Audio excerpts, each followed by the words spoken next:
Hello, I'm Rodolfo, and this is the Anything Agency. I know it's been months, but my senior year has just been really busy. But let's not dwell on that. Let's be positive. It's March 3rd, maybe. Let's talk about Nintendo over last year with the Switch, and what they plan to do in 2018. Everyone has been saying this since it was happening. I know I'm late to this trend. Nintendo has changed and matured. Nintendo is making smarter business decisions. Nintendo's appealing to its audience again. 2017 was a crazy year, with like 7 new games for Nintendo on the Switch, and the most third-party support that they've had since the Super Nintendo. But for once, Nintendo is actually doing something we expected. They're slowing down their new releases in 2018, with a whole lot more ports, and this is scaring people. But is that a problem? Is the sudden amount of ports a problem? Is the sudden decrease in new games a problem? Well, no!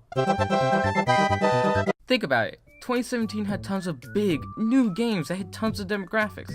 The ports from Nintendo, in addition, only hit even more demographics, aren't wasting any of Nintendo's resources, and actually allows them to work even harder and longer on the new stuff. When those ports are from the Wii U, that's basically a new game to the general audience. Only the loyal Nintendo fan got a Wii U, and even then, I doubt any of them got all those games that are being ported. And it's not like Nintendo isn't releasing new stuff. From a business perspective, the Wii U ports are only good, and from a consumer perspective, it only means more games to play.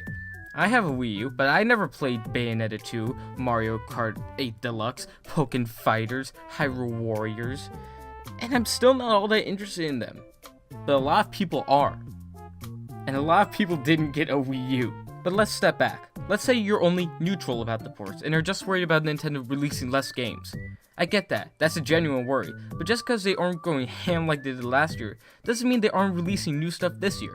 They are. Nintendo just spoiled us in 2017. I bet they've been working on most of the games that they released last year since 2015. I mean, Breath of the Wild, that's been in production since 2012.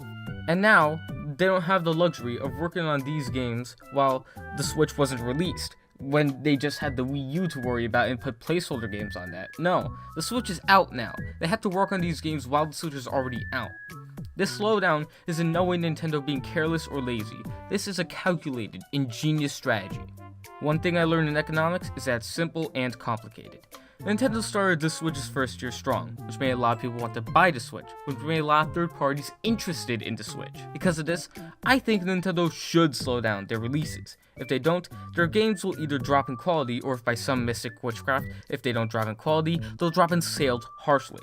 Nobody's going to be able to buy and play all those games, and even if they hit all these different demographics, Nintendo would absolutely make way more money if their releases were spread out more over months. This is the simplicity of supply and demand. Demand isn't just what people want, it's what people want and can afford to buy. Nintendo could supply just as many games as they did last year, maybe even more, but not enough people will actually be able to buy them all, since the majority has limited funds or the common sense not to waste all their money on video games. And this isn't even counting the third-party games that people want to play. High supply combined with demand that doesn't meet it means a surplus, meaning wasted resources and lost money for Nintendo, meaning less ability to make more games. Nintendo already has a bit of a problem underestimating how much they should supply their products, either due to just not understanding how much people would want to buy a thing, or being cautious and not wanting to waste their money, making a lot of a thing and having no one buy it. The Wii U. Nintendo, therefore, is being smart with their releases, and to boot, is using ports to expand their library without wasting anything. Those who can buy every game ever, and those who own the Wii U, you guys are the minority. This is minimizing loss and bringing Nintendo closer to the brilliant equilibrium, where supply meets demand. So, look at it this way. Nintendo's currently trying to sell the Switch to the promising demographic of everyone who likes video games, something they've never really focused on. To sell to everyone, Nintendo needs third-party support.